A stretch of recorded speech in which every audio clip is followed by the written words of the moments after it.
ऋता उठ जा, 8 बज गए। अरे आज के दिन तो समय पर उठ जा, चल उठ। हे देवा, क्या होगा रे तेरा? माँ सोने दो ना थोड़ी देर और, 15 मिनट बस। हाँ पड़ी रहे, मैं नहीं जगा रही अब तुझे, मुझे और भी बहुत काम करने हैं। पता नहीं क्या होगा इस लड़की का। ऋता देवलाले परिवार की बड़ी बेटी है और आज उसका रोका होने वाला है सिद्धेश शिंदे के साथ।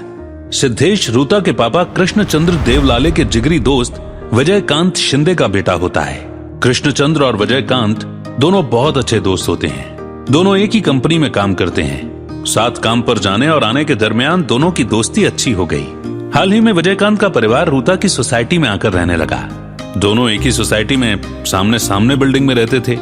एक दिन विजयकांत और कृष्णचंद्र शाम को सोसाइटी कंपाउंड में वॉक कर रहे थे तो विजयकांत ने कृष्णचंद्र से कहा, यार कृष्णा, मेरे मन में एक बात आई है। हम काफी टाइम से एक दूसरे को जानते हैं, हमारी दोस्ती अच्छी है, घर परिवार सब एक दूसरे को जानते हैं। अगर तेरी बेटी ऋता की शादी मेरे बेटे सिड से हो जाए तो हमारी दोस्ती भी रिश्तेदारी में बदल जाएगी। क्या ख्याल है? यार ये तो बहुत अच्छा ख्याल है, मैं भी यही कहना चाहता था। वैसे सिड क्या कर रहा है आजकल? बीटेक कंप्लीट करके बीटीएम कंपनी में सॉफ्टवेयर इंजीनियर है। 18 लाख का पैकेज है। और तेरी ऋता का क्या चालू है? सरकारी टीचर का एग्जाम दिया है, मेरिट लिस्ट में नाम है। अगर इंटरव्यू पास हो गया तो यूनिवर्सिटी में टीचर हो जाएगी। वाह क्या बात है, ये तो अच्छी बात है। हालांकि उसके कुछ समय बाद कृष्णचंद्र का परिवार किसी कारण दूसरी जगह शिफ्ट हो जाता है। घर के शिफ्टिंग में सिड ने काफी मदद भी की। पूरी फैमिली उसे बहुत पसंद करने लगी थी।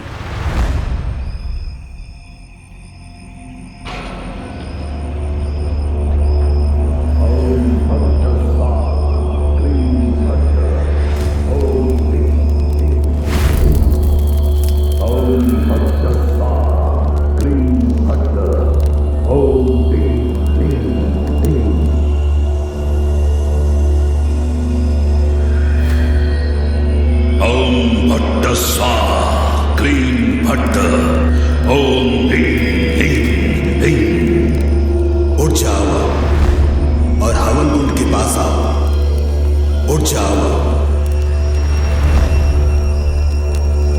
तुम्हारी जिंदगी बहुत कीमती है। तुमको तुम्हारे सच्चे प्यार को पाने के लिए अब ये पूजा संपूर्ण करनी है। ओम भट्ट स्वाहा क्लीं भट्ट ओम ह्रीं ह्रीं ह्रीं।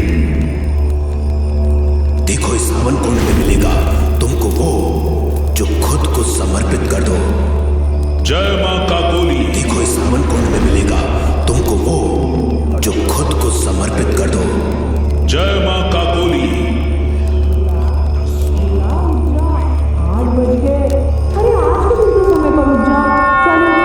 मां के चिल्लाने पर ऋता उठ गई क्योंकि आज उसका रोका था तो घर में बहुत सारी तैयारियां करनी थी।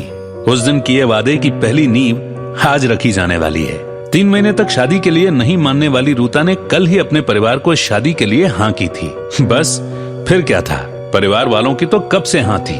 आज ही के दिन विजयकांत का परिवार रोका करने के लिए ऋता के घर आ रहा था। ऋता ने अपना फोन उठाया तो अनुराग का मैसेज था, तू शादी कर रही है? ये क्या मजाक है, मेरा क्या होगा अब? अनुराग ऋता का बेस्ट फ्रेंड है। ऋता और अनुराग बचपन में एक ही क्लास में पढ़ते थे।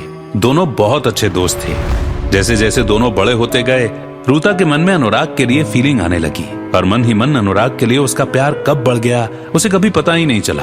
पर यह प्यार एक तरफा था। ऋता ने कभी अनुराग को अपनी फीलिंग के बारे में नहीं बताया था।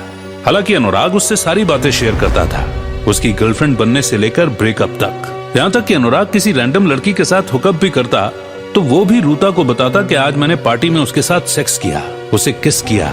और ये सुन के ऋता को बहुत बुरा लगता पर वो कुछ बोल नहीं पाती थी क्योंकि अनुराग के लिए वो सिर्फ उसकी बेस्ट फ्रेंड थी। दरअसल पिछले हफ्ते ऋता अपने दोस्तों के साथ घूमने के लिए लोनावाला गई थी और वहाँ उसके दोस्तों ने उसके साथ प्रैंक करने का सोचा। शाम को सबने बोन फायर के सामने ऋता को कोकोनट वाटर में वोदका मिक्स करके पिला दिया। अनुराग, शमिका, पवन और बाकी दोस्त भी ड्रिंक कर रहे थे। ऋता कभी ड्रिंक नहीं करती थी, इसलिए उसके दोस्तों ने उसे बिना बताए वोदका मिक्स करके पिला दिया। वोदका पीते ही उसका सर घूमने लगता है। उसका सर चकराता देखकर अनुराग उसे अपने कमरे में सुला देता है और बाकी दोस्त अपनी पार्टी एंजॉय करने लगते हैं। कुछ देर बाद सब अपने अपने कमरे में चले जाते हैं। ऋता अनुराग के कमरे में ही सो रही होती है। कुछ देर बाद उसकी नींद खुलती है तो वो देखती है कि उसका दोस्त पुष्कर वहाँ बैठा होता है। अरे उठ गई तू? तू यहाँ क्या कर रहा है? सिमी कहाँ है? सिमी अपने कमरे में है, और कहाँ होगी? क्या मतलब अपने कमरे में होगी? ये हम दोनों का कमरा ही तो है। दरअसल रूता पवन और अनुराग के कमरे को अपना कमरा समझ रही थी। फिर पवन ने उसे बताया कि यह कमरा उसका और अनुराग का है।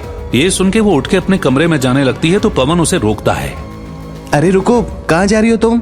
अभी अपने कमरे में मत जा, यहीं सो जा चुपचाप। उसकी ये बात सुन के रूता को डाउट होता है और वो तेजी से अपने कमरे की तरफ जाती है। और जैसे ही वो कमरे का दरवाजा खोलती है तो वो शॉक्ड हो जाती है। उसके कमरे में उसके बिस्तर पर उसकी बेस्ट फ्रेंड शमिका और अनुराग बिना कपड़ों के एक दूसरे से लिपट के रोमांस कर रहे होते हैं। अनुराग के मुंह से उसकी सेक्स और हुकअप्स के बारे में सुनना एक बात थी, पर सेम ट्रिप पर उसे अपनी ही बेस्ट फ्रेंड के साथ सेक्स करते देखना बहुत शॉकिंग था। रूता एकदम स्तब्ध खड़ी रही। ऐसे लग रहा था जैसे उसके अंदर कोई जान ही ना हो, उसके दिल के 1000 टुकड़े होकर बिखर गए हों जैसे। ये देखने के बाद रूता का मन अनुराग से जैसे उखड़ ही गया था। अपने ही 2 बेस्ट फ्रेंड से धोखा खाने के बाद तो उसने सोच लिया कि कभी किसी से प्यार ही नहीं करना है, घर वाले जहां कहेंगे वहां शादी कर लेगी। इतने दिनों से जो सिद्धेश से शादी की बात रूता टाल रही थी, उसने घर जाते ही उस शादी के लिए हाँ कर दी। अरे रूता बेटा, उठ गई है तो थोड़ा घर की सफाई करवा दे, पर्दे और चादरें बदल दे। माँ की आवाज से रूता का ध्यान टूटता है। वो अनुराग के मैसेज का कोई रिप्लाई नहीं करती है और घर के काम में मम्मी का हाथ बटाती है। उसके बाद वो नहा धो के तैयार हो जाती है।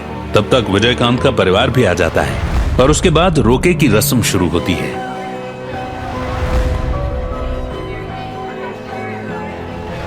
रोके की रस्म खत्म होते ही पंडित जी शादी की तारीख 1 साल बाद की निकालते हैं। इस तरह रूता का रोका हो जाता है और शादी की तारीख भी 1 साल बाद की तय हो जाती है।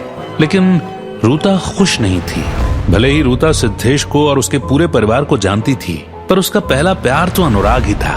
उसे अनुराग का किसी और लड़की के साथ होना इतनी तकलीफ देगा ये उसने पहले कभी महसूस नहीं किया था। पर अनुराग को किसी और लड़की की बाहों में एक बिस्तर पर देखना ऐसा था जैसे वो रूता को चीट कर रहा हो, और इसी गुस्से में उसने इस शादी के लिए हाँ कर दिया था। मुझे अनुराग को कॉल करना चाहिए क्या?